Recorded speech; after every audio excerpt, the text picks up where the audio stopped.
2016 special, presented by WMUR and the New Hampshire Union Leader, and in partnership with the New Hampshire Institute of Politics, the Granite State Debates. Tonight, the Republican candidates for the 1st Congressional District. And good evening, everyone, and welcome to the final night of our live Granite State Debate Series. I'm WMUR Political Director Josh McKelvin, and tonight we are joined by the Republican candidates for Congress in New Hampshire's 1st District. First, let's go over the rules of engagement, the format. Each candidate will have a brief opening statement followed by questions that I'll be asking, as well as the panelists. Answers will be limited to 60 seconds. Rebuttals will be allowed at my discretion. And the candidates will also give a closing statement. All right, so let's begin by learning a bit more about these candidates, starting with Congressman Frank Guinta. Frank Guinta was born in New Jersey, graduated from Assumption College, and has a Master of Intellectual Property degree from the UNH School of Law. He started his career as an insurance consultant, was a New Hampshire state rep, a Manchester alderman, and the city's mayor. Guinta was elected to Congress for a term, then lost the seat, and then elected again, and is currently in office. He is married, has 2 children, and lives in Manchester. Congressman Guinta, 20 seconds for your opening statement, please. Well, thank you very much, Josh. Ladies and gentlemen, thanks for joining us. This debate should be about public policy, the future of our nation, and how we can best help Granite Staters. But unfortunately, during the next 60 minutes, my opponent, who is a 20-year lobbyist, will try to impugn my integrity and my character, personally attack me and my family, and tell you that I haven't done anything for the state of New Hampshire. Well, while that is not true, the question is clear. Is this between a 20-year lobbyist or a public person who likes to fight for you? 20-second opening statement, Congressman. Thank you very much. Let's learn a little bit more about your challenger, Rich Ashew. Rich Ashew was born in Manchester and graduated from the University of New Hampshire. He was a staffer to U.S. Senator Gordon Humphrey and later a top aide to Senator Warren Rudman. Ashew was also Vice President of Government Relations and later Director of Strategy for BAE Systems, an aerospace and defense contractor. He is married, has 5 children, and lives in Bedford. And Mr. Ashew, 20 seconds for your opening statement. Josh, please. thank you. Thank you to WMUR and the Union Leader for hosting this debate. And to all you watching, it's an honor to be here. I'm looking forward to talking to you a little bit about what I will do as a member of Congress. And I'm looking forward to a great discussion followed by a great election on Tuesday. Thanks for having me. And let's get to, we've met our candidates now. Let's talk to meet the panelists for tonight. Kevin Landrigan is a reporter for the New Hampshire Union Leader. John DeStaso, our WMUR political reporter, and Casey McDermott joining us from New Hampshire Public Radio.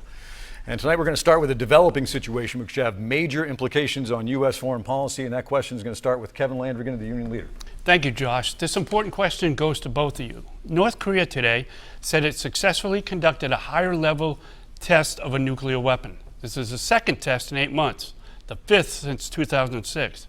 According to reports, the blast had the explosive power of 10 kilotons. To put in perspective, the bomb dropped on Hiroshima by the U.S. in World War II had 15 kilotons. There are already crippling sanctions on this country. So what should the U.S. do right now to make sure North Korea can't launch a nuclear weapon? And would you authorize the use of force to stop them? Mr. Ashew, you have the first response. Well, thank you, Kevin. It is disturbing, but not surprising, that we're seeing this behavior out of one of our adversaries. This administration has encouraged the wrong behavior. Look at what happened in Iran. We had sanctions on Iran, yet unbeknownst to many of us in this country, we had taken a different path with Iran and in fact have now encouraged them to continue doing what they have always done, which is be a state sponsor of terror. Now, in North Korea, why is this disturbing? It's because they are viewing this behavior and seeing incentives to do the same thing. Why should Americans be concerned about this? It's because unless we change leadership, we are not going to change the behavior. Now, one important fact for Americans to know, if there is any sense of security on the Korean Peninsula, it's because there are defense systems, one of them, a missile defense system, that was partially developed right here in New Hampshire at my company. And my opponent referred to me as a lobbyist. Well, what I am is a defense contractor that contributed to that system, which is protecting our allies on the Korean Peninsula. Congressman Guinta, you were supposed to get the first response to that question. We apologize, but now's your time. Well, Kim Jong-un is a dictator who now has 5 different times tested nuclear weaponry. As you had mentioned, this is now at 8 to 10 kilograms, which is the most significant test that we have seen in modern history. There was an emergency meeting today at the UN Security Council. The United States led by our president, and the next president needs to lead the council and the world in not just condemnation, because our president continues to condemn without future action. But this dictator needs to know that we will not accept any future testing of missile or nuclear capability, and that immediate sanctions have to be ratcheted up, and it has to come from the council, and it has to come from all of our allies, not just in the region, but around the world. That should happen immediately. I hope the process has started today with that initial meeting today, but it has to happen before the end of the year. Candidates, thanks for the answer to the question. We're going to move now to Casey McDermott from NHPR as a related question on foreign policy. Now to another threat against the U.S., this one radical Islamic terrorism. This week, the president of Turkey suggested that his country was prepared to join the U.S. in an assault on northern Syria.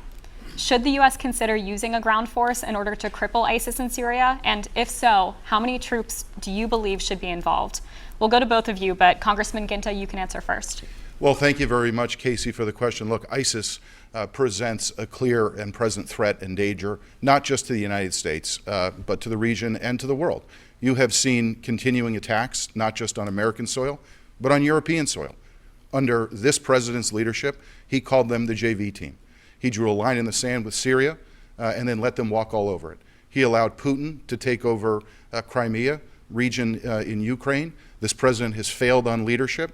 What we need to do is have a force of all of our allies, particularly from the region, focus immediately on eradicating the threat of ISIS and any potential future ISIS-like organization. Remember, this is a new organization. It started over the last several years. We can eradicate this ISIS, but we also have to ensure that there are no other radical groups that start as a result of ending ISIS. This president so far has not been willing to take the fight to ISIS. I hope the next president does. Mr. Ashew, same question. Thank you. This has been a generational conflict that's taken different forms. Right now we're dealing with ISIS, but we've dealt with similar radical Islamic terrorists in the past, and we need to take steps to keep future threats from emerging. Right now, dealing with the threat that we have, we need to ensure that our military is adequately equipped to deal with this kind of threat. It's a different threat, a chilling one that doesn't respect borders or geographies. Secondly, our allies are shaken. Because of this administration, they do not feel like we have their back, and we simply can't deal with a threat of this nature without the support of our allies. Finally, if we're going to have a long-term resolution to this, we need to attack the ideology. We need to present the best of America, which isn't always the barrel of a gun, and that will have the long-term benefits that we need in order to keep this threat down. Candidates, thanks for that. We are now going to move to an issue, Congressman Ginta, that has led to calls for your resignation from fellow Republicans here in New Hampshire, as well as 50% of your district, and also resulted in the state's largest newspaper calling you a liar. In the spring of last year, you were fined by the Federal Election Commission for accepting an illegal, excessive campaign contribution of $355,000 from your parents. Since you were first accused of this in 2010, you have said this is a reporting error and you generated that money on your own. According to the FEC, they found, quote, no evidence that you were able to generate that kind of money as part of its investigation. And it's also an investigation that you assured voters back in 2014 didn't exist. The FEC in December of 2010, a month after the election, and before I was even sworn into office, said that I was exonerated, that I was in full compliance. Well, 5 months later, we saw that claim was proven false, and while accepting their punishment, you publicly maintained that you did nothing wrong, saying that the money instead came from a shared family account. Over the last 40 years, I have generated money into a family account going back to the 1970s.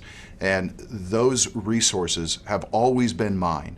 You know, did my mom cut me a check? Yes. But was it her money? No, this was my money.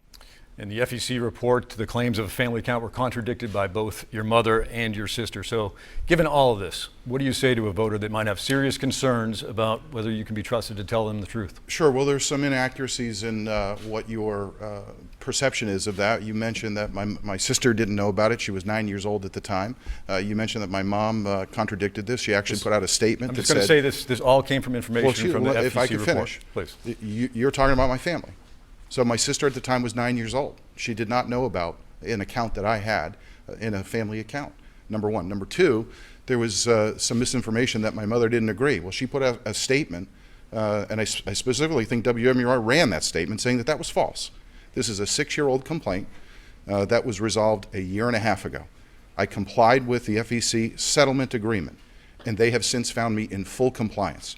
So now what I have continued to do is focus on the issues that public policy relate to the state of New Hampshire and the country. That's where I feel the majority of people in our district, in our state, want me to focus, and that's what I'll continue to do. But for those who have questions about your integrity, what do you tell them? Well, look, this is a 6-year-old complaint that was resolved a year and a half ago. People know me. People know that I've served as a state legislator. They know that I've served as an alderman. They know that I put my heart and soul into being mayor of this city, that I'm a husband, I'm a father. This was a personal account, a personal money, and a family account. And I apologized for the error 6 years ago. It comes up every couple of years from a political standpoint. I understand that. But the reality is I've answered every question, and I have put myself up for re-election because of the good work that I am doing on behalf of the state, like focusing on the heroin epidemic, helping people like Doug Griffin, focusing on repeal of the Cadillac tax, focusing on the 6 pieces of legislation that got signed into law by this president. That's what I think New Hampshire voters ultimately want us to be discussing. Mr. Ashe, with all the money in politics these days, why should people care about a campaign finance violation? Because trust and integrity matter in politics and should matter. I would like nothing better than to be talking about the important issues of the day. But our congressman, the person representing us, broke the law and lied about it, and broke the law in a way that this is a campaign finance scandal that we've never seen the likes of before in New Hampshire. Well, that's a disgrace. We should be talking about real issues. He has had a chance to come clean. I think voters are extraordinarily forgiving people when you take accountability and when you admit your wrongdoing. That has never happened. It's in contradiction to sworn statements by his own family. And I think voters certainly are tired of it. Most importantly, though, at the end of the day, if you can't trust somebody about their finances, how do you trust them about anything? And this has made the seat vulnerable to Carol Shea Porter. We've already seen a revolving door. We don't need it again. We certainly don't need her. This seat is at risk. I will keep the seat safe. Congressman, would you like 30 seconds to rebut? Sure. Well, the reality is it's a 6-year-old complaint that was settled a year and a half ago. And since then, the FEC has found me in full compliance. And as to who can win this seat, let me tell you, I'm the only Republican in New Hampshire who has beat Carol Shea Porter not once but twice. Last cycle, I was outspent $10 million to $5 million for one seat in small New Hampshire. This does matter. I know how to represent and reflect the views and values of this district, and I know how to beat Carol Shea Porter. That's the most important thing as we decide who is going to be our nominee this coming Tuesday. All right, we're going back to our panel now. Next question from John DeStaso on the topic of immigration. Gentlemen, how are you tonight? This question will be first directed to Mr. Ashe. And the question is, given the humanitarian disaster that is happening in Syria, under what circumstances would you support the United States taking in refugees from that country? And what about orphaned children? This is a humanitarian crisis, and one that we've seen in history before. My grandparents came to this country 100 years ago, the product of a similar refugee crisis in the similar region. And at that time, they were welcomed by the United States. They were welcomed to Manchester. I believe that spirit of American welcoming needs to continue, but there has to be a security test. We already have an immigration problem outside of the refugee issue, and we simply can't overwhelm our already broken system with more refugees without properly vetting them. The best policy is one which lives up to the philosophy I said earlier, which is discrediting the ideology by working to ensure that these refugees don't need to go abroad in order to be safe. We need a foreign policy that will guarantee their safety as much as we can where they are. Congressman, what's your take on this question? Well, late last year, Director Comey of the FBI said that the FBI was not capable of properly vetting Syrian refugees and many refugees from that particular region. So we got to work in the House of Representatives almost immediately, crafted legislation that halted refugee resettlement until we could verify who the refugees were, whether they had any ties to any terrorist activity. That did pass the House, and I supported it. Look, also when I was mayor, we had a refugee resettlement problem in the city of Manchester. We had resettled more than in Manchester alone. We resettled more people than in 26 other states. And I worked with the resettlement agencies to put a halt on that because it was taxing the people, the good people of the city. Look, I think we have an obligation to help those who are in need. But we certainly have done our fair share, and we cannot, under any circumstance, allow somebody to come to the United States if we cannot verify what activities they may or may not have to a terrorist organization. Gentlemen, let's keep going on this for a minute for Congressman Ginta and then for Mr. Ashew. Both of you agree that the border should be secured, but what about the estimated 11 million illegal immigrants who are in this country? What should the federal government do right now to deal with them? Congressman. Well, John, thank you for the question. Look, I visited the southern border back in April in my capacity as chairman of the Congressional Task Force to combat heroin and opioid use. So this, to me, is a multi-pronged issue. It's not just about illegal immigration. It's also about stopping heroin coming across the border, because all the heroin that is in New Hampshire is coming from those 3 drug cartels in Mexico. So number one, you do have to secure the border. I saw the fence. It's 18 feet high. In the areas where you have an 18-foot high fence with video surveillance and border agents, it's secure. Down the road is a fence with barbed wire and stakes that you can buy at Home Depot. That needs to be secured. You can't do anything about illegal immigrants that are here until that happens. Once that happens, you then start identifying people who are breaking additional laws, overstaying their work visas, and send them back to their country of origin. And Mr. Ashew, your take? Well, we absolutely need to secure the border. It hasn't been done. And what we can't do is send any signals that we'll accept any sort of amnesty for the people who are here, because that will only breed more tension on the border. Now, this has been an issue for quite a period of time. My opponent was elected in 2010, and immigration was a huge issue then. We still have had no meaningful action on this issue. Here we are, 6 years later, talking about it again, no meaningful action. In April, he decided to take a taxpayer-funded trip to the border, as though we didn't know what the problem was already. We do know what the problem is. We need to secure the border, properly train the border officials, and give them the equipment that they need to do a very, very tough job. All right, moving forward now. Next question comes I'd from like to Casey respond McDermott. to that. I mean, he invoked my name. Please, take 30 seconds. First of all, I want to thank the Army for helping me with the trip to the southern border. I think it's important for the chairman of the Congressional Task Force to combat heroin and opioid use to actually visit the border. I think members of Congress should visit the border. I think the president should visit the border. I think people running for president of the United States should be visiting the border to see firsthand what the problem is. We have almost 2,000 miles of fence. 700 of those miles are covered by a proper fence. You need to be there and see how people are illegally smuggling drugs across the border and see how illegal immigration is occurring. As a result, we were able to push back on the president with his DAPA and DACA orders through the legal court system process. Thank you, Congressman. Next question comes from Casey McDermott on national security. Congressman Ginta, you told the union leader in the wake of the revelations about the scope of the NSA's spying programs that you believed the agency, quote, overstepped the legislative authority given to them by Congress.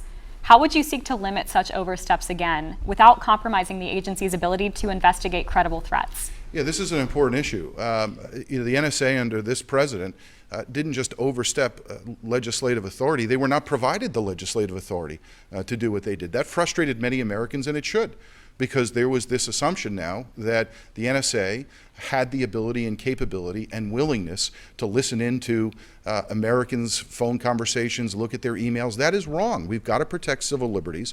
As a result of that, the Patriot Act did not go far enough in protecting those civil liberties. So I stood against my own party and voted against it, listening to the people of the state of New Hampshire. Now, moving forward, we have got to constrain the federal government. I don't think many people trust the federal government when it comes to this area, and craft legislation that is far more narrow and very specific, because they have shown a willingness to ignore legislative intent and current law. Mr. Ashew, do you think the Patriot Act, which passed after 9/11 to enhance the surveillance capabilities of the U.S., should be bolstered again to perhaps allow warrantless searches of people's internet history, cell phones, or other data? Warrantless searches are never part of the solution. The people need to know that the Fourth Amendment is there for them, even in a rising security threat. There is never a single answer to this, because the balance between national security and individual liberties is one that always must be maintained properly. I'm not sure that has been the case. We need to ensure that Americans know that if if intelligence activities affect them, that it's being done properly through legal channels. All right, gentlemen, it's top of the ticket time. Our next question is going to come from John DeStaso on Donald Trump. Always an interesting topic these days. For Mr. Ashew, in this race we've had one candidate, Congressman Ginta, embrace Donald Trump, while you have not shown up at any of his events or even endorsed the Republican nominees, as far as we know.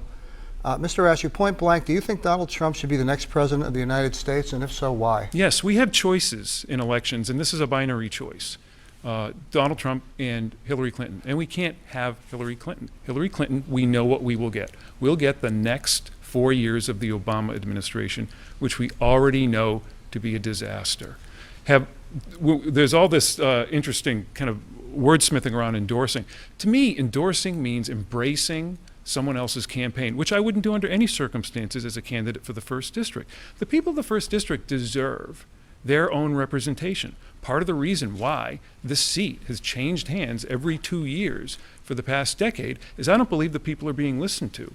One thing I have learned from talking to people over and over across the district is that they're not interested in hearing from me who they should vote for president. They're interested in hearing from me how I'm going to solve the problems that are facing this nation as they affect them. Okay, for Congressman Ginta, fact is your name, or whoever's name is, which of you win, will be below Donald Trump's on the ticket.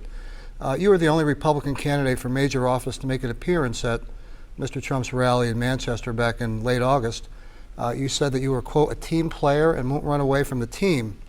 This week, though, Mr. Trump said that Vladimir Putin is a better leader than President Obama and that our country's generals have been reduced to, quote, rubble. What's your opinion of those statements? Do you agree, disagree? And please, let's not keep this about Hillary Clinton, please.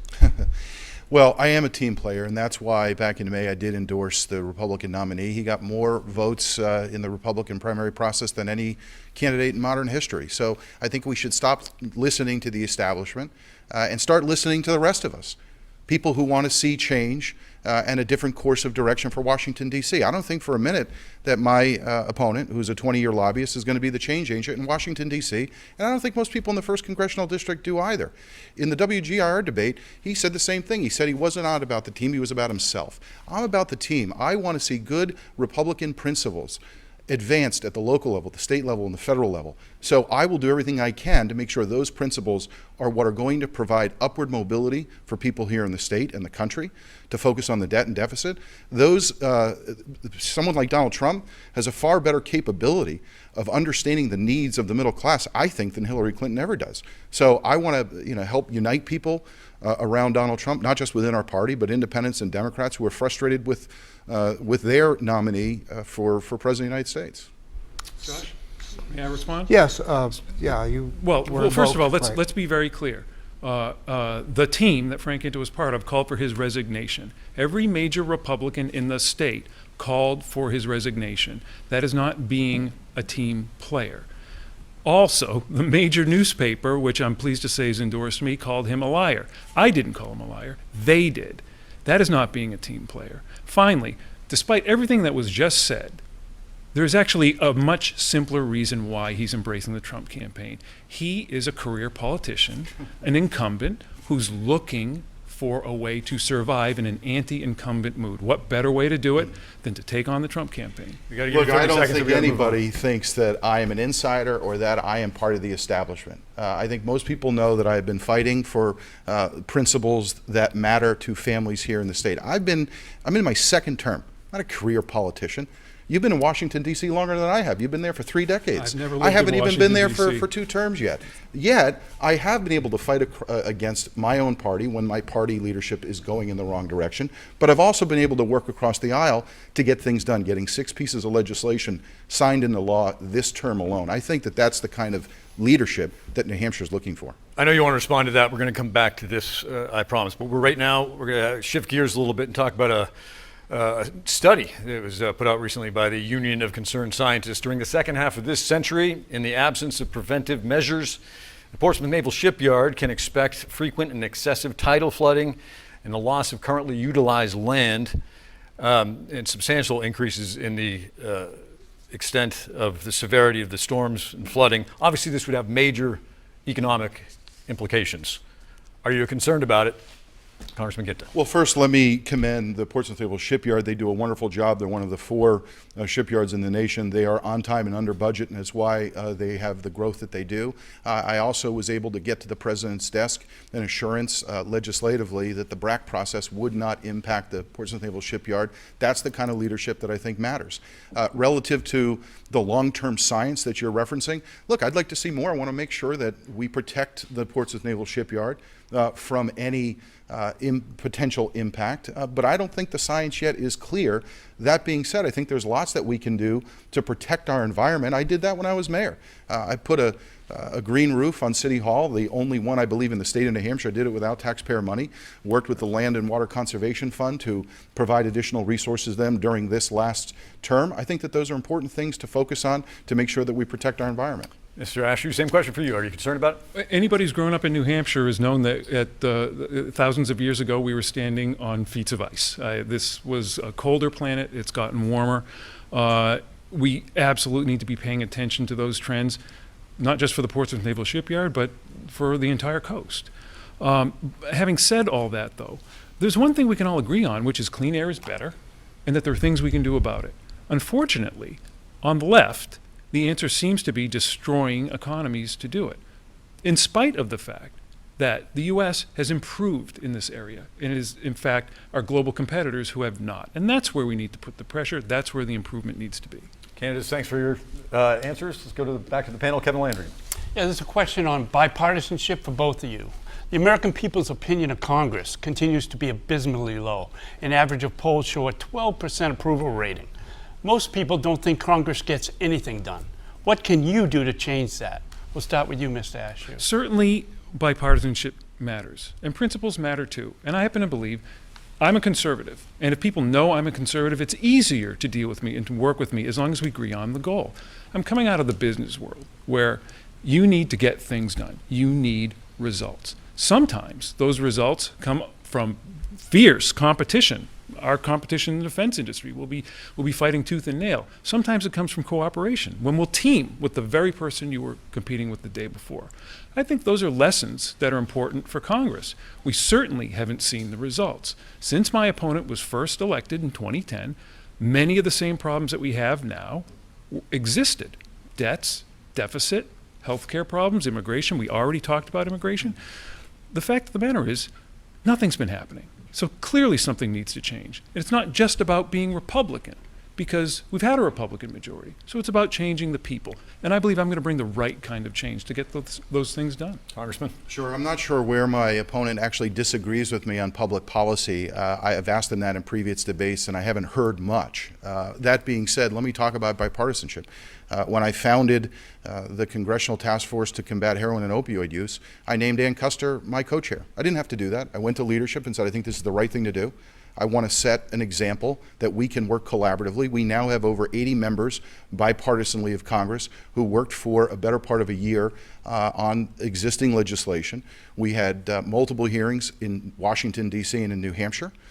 Then we looked at the CARA legislation, and 18 different pieces of legislation made recommendations to the House of Representatives. Every single one of those bills, 18 of them, passed the House bipartisanly. Then we wrapped it back up into the CARA legislation, went to the committee conference, got it passed, and got the president to sign it into law. I think that's the independent leadership that people are looking for in the state of New Hampshire. Let's move on to a veterans issue. For years, New Hampshire residents, officials, veterans have been asking for a full-service hospital here in New Hampshire. We're the only state in the lower 48 that doesn't have one. You formally requested one, Congressman, in 2012. Why isn't this moving forward? Well, it's disappointing that we're the only state that does not have a full-service VA. At this point, I think that there are better alternatives than solely a full-service VA. We have seen at the federal level that the VA has not been capable of providing quality care to our veterans. We saw just last year $142 million in bonuses that were given out, despite the fact that there was no legislative action allowing that to happen. So what have I done? I filed legislation to stop that $142 million from ever happening again. Secondly, with Ann Kuster, filed the legislation on the Veterans Choice Card, which makes it permanent, fully funds it, and we are working currently with the Manchester VA to actually get rid of the backlog, add a number of physicians that are accessible to the people who go there. But the bottom line is every single veteran who lives in the state of New Hampshire should have just as good a quality care as the President of the United States. You should be able to go to any hospital of your choice, whether it's the VA hospital or whether it's a hospital in your hometown, and we'll make sure that happens. Mr. Asher, do we need a full-service hospital, or is it a better option to let veterans go I over to absolutely the think there are better options. Given the state of this system, which is failing our veterans, I would not expand it without fixing the system first. What we need to do for our veterans, and it's shameless that we haven't solved this problem, what we need to do for them is ensure that they have access to quality care when they need it without a wait. We can do that now. How can we do that? We've got incredible facilities right nearby that can serve our veterans who are very anxious to solve these problems for them, but they can't because of the thicket of regulations that stand between the healthcare providers and the veterans who need it. I spent many years on the board at Catholic Medical Center, and I can tell you they would be more than happy to service our veterans if the system would allow it. The Veterans Choice Card is an exception. It is not the system, and it's still not working. The Veterans Choice Card should be the answer. It should be the default. Veterans should be able to go where they want, when they need. That's the sort of system I would work for. All right, let's move on to the lightning round now. Get your own record, a couple of different things. Keep your answers to a few seconds, or yes or no, that'd be even better. But let's start, Congressman, with you. Do you support a constitutional amendment getting rid of Citizens United? No, I would not. Same question Same for you, Mr. Asher. All right, next question. That was quick. Mr. Asher, do you believe that life begins at conception? I do. I was raised in the Catholic tradition, and that's how those beliefs come to me. Yes, I do, and I'm proud to have National Right to Life endorsement. All right, we're moving through this quick. All right, as a New Hampshire resident, Congressman, would you like to see hands-free law repealed? I know it's state law, but as a New Hampshire resident, is it an overreach? Look, we're the live free or die state. I don't want to see more laws, but I think we've got to make sure that we send a message that people should not be using their cell phones while driving. So what's the... Keep the law as it is. Okay, Mr. Asher, I'd same amend question. it. I believe it's an important law, but I believe that if the car is stopped, you ought to be able to look at your phone, and especially if you're in a traffic jam. And right now, the law doesn't allow for that. I would change that. All right, change it up. All right, so last question. Mr. Asher, do you pledge to support whoever wins this Republican primary on Tuesday? That is longer than a 2-second answer. I'd be happy to give it to you, though. As quick as you can. Yeah, well, look, the fact of the matter is I ran against Frank in 2010, and he won, I lost. I endorsed him the next day. Since then, we've learned that he's broken the law, lied about it, and every major Republican called for his resignation. So clearly some things have changed, and trust and integrity matter. They matter to me. It's top of my list. So if Frank was to admit that he broke the law, admit that he lied about it, and apologize to the voters, then I'd consider supporting him. Obviously, you get a rebuttal, same Well, question. look, at the beginning of this debate, I said he was going to try to impugn my integrity and character, attack me personally and my family, and he's proving me right. The bottom line is whoever wins this primary, I will be endorsing and supporting, because we cannot have Carol Shea Porter as the next member of Congress representing the 1st Congressional District. As I said before, I'm a team player. Clearly, Rich is not willing to make that commitment, and that's unfortunate. All right, we're going to move forward now. Go back to the panel question coming from Kevin Landrigan. Thanks. Mr. Ashew, the central theme of your candidacy, you'll go down to Washington, shake things up among the career politicians that control that town. Now, how can someone like you, who for more than a decade was a Capitol Hill lobbyist for one of the world's largest defense contractors, be a credible reformer for meaningful change? I would love to spend the rest of the night talking about my career, because I'm very, very proud of it. The work that I do has saved lives and created jobs. I'm a defense contractor. And as a defense contractor, we have to work with the government. And right now, the Pentagon is located in Virginia. So that's where we go. I've never lived in Washington. I've never been, this term, Capitol Hill, Washington lobbyist, I don't know what that means. We have to work with senior government officials in order to properly protect our troops. That's exactly what I've done. I just referred to the THAAD system that is on the Korean Peninsula now. That would not have happened if we didn't do the sorts of things that are now being held against me. The real question is, if lobbying is so bad, why does my opponent's money come from them? The majority of the money he's raised has come from federal lobbyists, and yet he keeps attacking me. He should be doing the opposite. He should be embracing lobbyists because he's bought and paid for by them. Take 30 seconds. Well, thank you very much. At the last debate, my opponent did finally admit after several questions that he is a lobbyist. And I assume that that hasn't changed. You are you were a registered lobbyist, correct? You know, go ahead, finish up, and I'll give you my Were you a answer. registered lobbyist? I absolutely was, and here's why. well, thank No. you. Here's why. You got to bring it up. There are a number of important laws that we comply with in the defense industry. One would think he would know that because of how important this industry is to New Hampshire. And I abided by all of them: security clearance, export controls, and yes, access to senior government officials.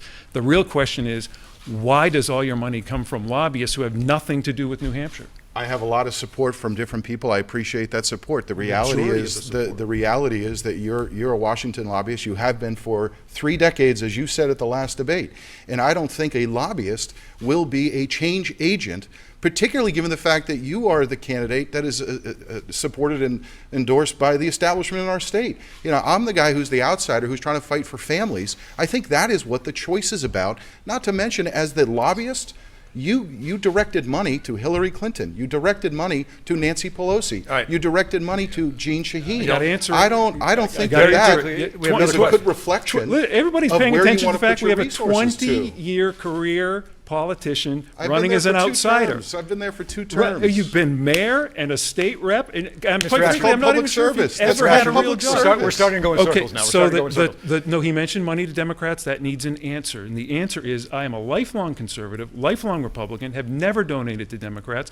He is talking about my company, the same company that gave him $35,000. If you don't like their giving practices, give the money back. Let's go back to Kevin Landry again on the panel. Yeah, let's close the loop on this subject. Sure. Congressman Ginter, according to a recent Bloomberg story, this congressional session you took part in a regular gathering where members of Congress discussed a book they read. It's designed, according to the report, to raise money from lobbyists up to $60,000. Given you've criticized Mr. Ashew for his time as a lobbyist, isn't this ultimately part of the same broken system? No, what I did was read a book called The Conservative Heart, and I encourage everyone watching this debate to read it. It's a great book. It's about how we can provide upward mobility to people who are impoverished, how we can use the conservative message to help the country. Because why? President of the United States, Barack Obama, for the last 8 years, has been engaged in the longest recession. We have people in this country who still continue to be unemployed. The U6 unemployment number is 10%. We have the lowest labor participation rate in the country. I was glad that people were coming to listen about a book that I read, The Conservative Heart, where people the book is all about trying to help people who are poor and people who are impoverished. And I would encourage the people watching tonight to read the book. It's a great read. All right, moving forward now. And he's shocked that gambling is going He didn't on. invoke it. He didn't invoke it in the answer. I'm We sorry, gotta- but this we was got to not play a by the book. rules. He agreed to them. You agreed to him. We got to move forward. Casey McDermott has the next question on a very serious issue here in the state: the crisis of addiction. The opioid crisis is a top issue of concern among people in New Hampshire, according to a recent WMUR poll. It's especially problematic in the largest cities in your district. There were 106 fatal drug overdoses in Manchester last year alone. There have been so many committees, advisory boards, and task forces, but if you could do just one thing tomorrow to make a difference, what would it be? This will be to both of you, and Congressman Ginter, you first. Sure. Well, the one thing I would do immediately is make sure there's a drug court in every community in our state. I was very pleased to, through the appropriations process, get $5 million in additional resources for drug courts. I hope that New Hampshire utilizes that money because it is the most effective way to get someone who is with the illness of addiction into a long-term 18-month or longer treatment facility. When we do that, it costs taxpayers $8,000, and the likelihood of success for that individual is about 68%. Conversely, if you incarcerate that person, it is going to cost the state $30,000 to $40,000 per year for times the number of years that they're incarcerated. The likelihood of getting off of the addiction is about 19%.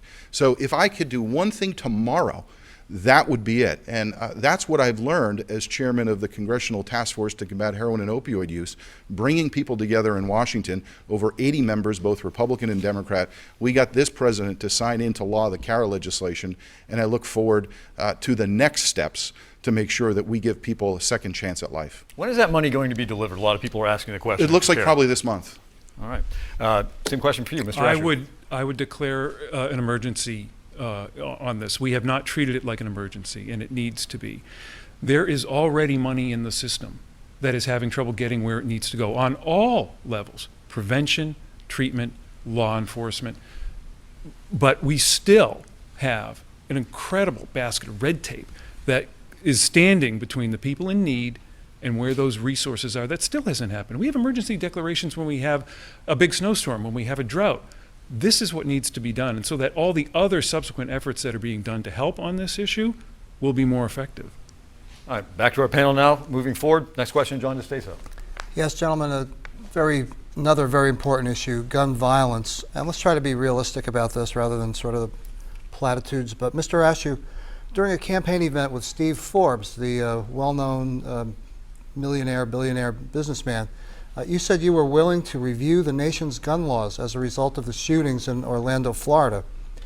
You said, quote, "We can't let tide-bound political positions keep us from constantly looking at whether we're doing the right things, not just on this, but on everything."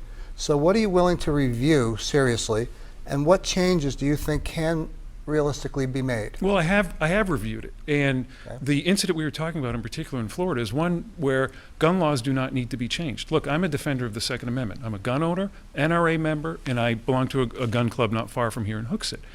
And I support the Second Amendment because it makes us safer. That doesn't mean we shouldn't look at the laws we have now. The fact of the matter is, in most cases, we have overreach on the laws we have now. The question is, what can we do about the horrific tragedies that we've been seeing in the face of our opposition, and Carol Shea Porter will be one of these, who immediately looks to restrict the rights of law-abiding Americans when that simply won't answer the problem and staunch the violence. Any solutions in mind? Well, clearly we have a mental health crisis in this nation and in this state. New Hampshire used to be known as a leader in terms of mental health care services, and we're not seeing that now. A lot of that is driven by the opioid crisis, but it's driven by other things as well, and we need to pay attention there too, as well as certainly focus on our intelligence capabilities. All right. Back to the All panel, right, John. Congressman, without talking so much about your record of protecting the Second Amendment or how much of a Second Amendment supporter you are, could you answer, are there any circumstances where you would expand background checks or limit the types of weapons or ammunitions that can be sold? What sort of circumstances, if any, would prompt you to go along with that sort of thing? Well, let me tell you, I am a staunch supporter of the Second Amendment. I am very proud that the New Hampshire Firearms Coalition graded me an A in supporting my candidacy. Unfortunately, they graded my opponent with an F. I also am pleased to have the NRA endorsement. I think it's in part because not just the comment that you quoted, John, but at the WGIR debate, my opponent specifically said that he was for, and I quote, gun control. He said it was his own words. I was just as shocked as most listeners at the time. Here's what I would do. I was a mayor of our state's largest city. When Mike Bloomberg asked me to get engaged with his gun violence organization, I said no. Here's what we did do. We worked with the Manchester Police Department. We went after criminals. And what we saw was a reduction of guns on the streets, and we saw a reduction of violent and property crime, as well as a reduction of drug crime. There are 48,000 cases that the U.S. Attorney General has before her that have not been litigated for people who are trying to illegally buy a gun. A total of those 48,000, 44 were prosecuted. If you go after that existing law, you can take 48,000 criminals as well as those illegal guns off the streets. That's not being done by this Attorney General. You're both parents, so you're probably familiar with the topic of the next question, student debt. According to the Federal Reserve Bank of New York, outstanding balances for student debt nationwide is more than $1.25 trillion. That's more than the auto loan balances combined. $2 billion more, in fact. A lot of economists think this is the next bubble that could burst and really damage the economy. What can the federal government do about it? Mr. Asher. It is a bubble, and with 5 kids, 3 of whom are in college, I'd be happy to give a counseling session to anyone out there who's concerned about this issue, because we're feeling the pain directly. And it is a crisis in the making. First of all, we have a culture of debt in this nation already. $19 trillion of debt from a federal perspective is far too much, but we're also seeing that culture translate over to the federal takeover of student loan financing. When that happened, things got worse. And it's another example of the federal government getting involved in areas where it shouldn't and doing a failing job. We need to attack this at the root cause, which is cost of college. There is no incentive for colleges to drive their costs down because of the easy availability of financing, which also means easy availability of debt. That's where we need to pay our attention. Congressman, same question. I'll tell you what drives costs at colleges, rising tuitions. And when my opponent was on the board, the trustee of UNH, he voted to raise tuition rates 6.9%. That didn't help New Hampshire families. It didn't make UNH more competitive. Here's what we do need to do. The President of the United States and Carol Shea Porter voted for the Affordable Care Act. In the act, there was an elimination of the private sector options in student loans. That's one of the problems with not reading the bill or passing the bill before you read it. So there is no longer a private sector option. So you have to do 2 things. Number one, cap the federal loan rates. And secondly, bring back the private sector to be more competitive, to give families more options. And finally, as a mayor, we went through this.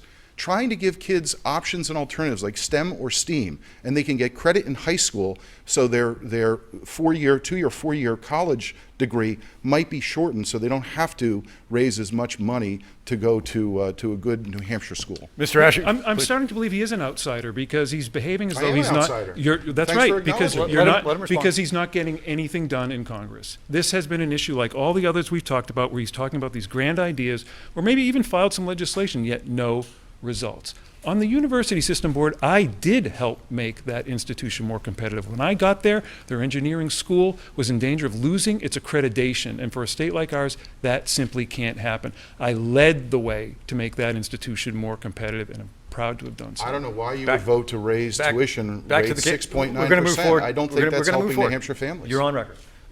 Casey McDermott, next question. This year, the chemical PFOA was discovered in water at a plastics manufacturing plant in Merrimack.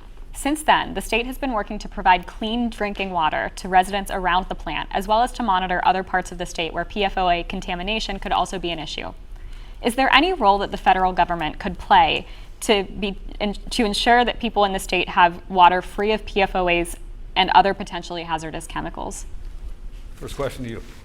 A very, very limited role. In fact, I think this is one of those areas where the federal government, as we look to have a limited government, can be smaller. Most states have very effective environmental protection divisions. New Hampshire does too.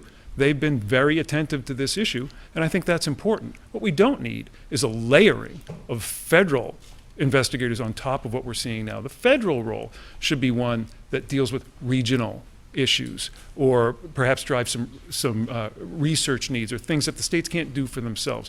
But I think that the response to this has been actually very good and does not need more federal involvement. Yeah, I would limit the federal EPA role. I think we should leave this up to the state of New Hampshire. I think there's a lot of work being done, both in the private sector and DES, to make sure that we mitigate this problem. But let me tell you why the EPA at the federal level is a problem. First of all, they went after contiguous communities in Great Bay when the nitrogen levels after 2 100-year storms increased, and they wanted $250 million worth of expenditures from communities like Rochester. Those communities came to me. I fought with them against the EPA, and we were able to drive results stopping the overreach of the EPA. And guess what? Now they're at it again with the MS-14 permits. That's going to affect 60 communities in our state. 60 communities. Hundreds of thousands of dollars are going to have to be spent by taxpayers. So I am already working with Kurt Spalding, the Region 1 administrator of the EPA, to stop that from happening. The overreach of the EPA has been excessive, and we certainly don't want to expand their role into the PFOA. You got to move forward now. Next question, John DeStaso. Gentlemen, for Mr. Ashew, where do you put the Zika funding on the list of priorities that Congress should have in the next few weeks before it goes on another recess? Well, unfortunately, we're in the situation where it does have to be a priority. About a year ago, I went to Nicaragua. It's something I do with my family. It's a service trip. And when we got there, we heard about this rare, obscure thing happening called Zika. And it wasn't existing in the U.S. at the time. In less than a year, it has. Clearly, this is a growing threat. Why are we in the unfortunate situation of having to deal with it individually? It's because we don't know how to budget at the federal government level. We simply don't. If we had proper budgeting, you could anticipate and budget for unknown threats. Happens all the time. Other businesses do it, states do it. We don't. Not only do we not do it at the federal level, we haven't balanced the budget in nearly 20 years. My opponent's been on the budget committee. The debt is $19 trillion. We still don't have a plan for a balanced budget, and yet all we get is silence. Congressman, why hasn't Congress been able to get Zika funding appropriated? Shouldn't protecting the health of the American people be, bipartisan? Sure. Actually, John, in the House of Representatives, we did pass $1.1 billion of Zika funding. I supported it. It was bipartisan. Guess what happened? Senate Democrats, unfortunately, were blocking because the funding going to the floor of the Senate and then eventually to the president, because they were looking for additional funding in other non-related entities. That's the problem with Washington. That's why people are so frustrated. We should have had this funding done months ago when the House of Representatives passed it and when I voted for it. But as a result, unfortunately, of some of our friends on the other side of the aisle in the Senate, it's not happening. That's playing politics with people's lives. It shouldn't happen. So, we have re-encouraged the Senate to take up our bill. It's just sitting, waiting on their desk. All right, back to the panel. Kevin Landrian. Thank you, Josh. At the Republican National Convention, Donald Trump's daughter, Ivanka, said he'll fight for equal pay for equal work. But Republicans in Congress have blocked the so-called Paycheck Fairness Act. To both of you, starting with you, Congressman Ginter, would you commit to support it? Yeah, I do support equal pay for equal work. Look, I've got a daughter, I've got a wife, and I've got a mother. I want to make sure that there is equal pay for equal work. I find it interesting that under Secretary Clinton and under this president, there has not been equal pay for equal work in their respective offices.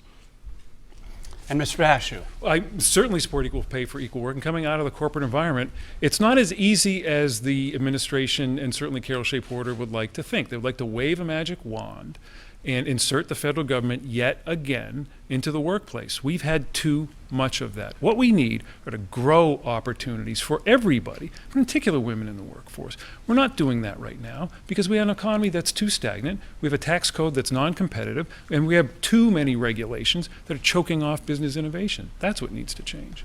All right, we're time for our final question before we get to the closing statement. This Sunday, 15th anniversary of 9/11. Everybody remembers where they were when that event happened. Mr. Ashew, how did that event change you or your life? Well, it certainly changed me in the meaning of my career. At the time, I had spent about 10 years in the defense industry focusing on traditional national security issues, and woke up to realize the world had changed in a very chilling way. And in fact, I was honored to be tasked with working on how we take the solutions that we've been providing to our soldiers, sailors, airmen, and Marines and apply them to first responders and domestic security. I was honored to do that, but that battle, unfortunately, still continues. The Department of Homeland Security is not the agency it needs to be. And as a member of Congress, that's certainly something I would focus on. Congressman Ginter, how did that day impact you? I was in Nashua that morning, and I called my wife. I came back home, and we sat together watching history unfold. And as I have considered the impacts to the more than 3,000 people that perished, it has created a resolve in me to protect others, to focus on the protection, if I was mayor of our state's largest city or as a member of Congress, protecting the nation. And I think about it often because people sacrificed.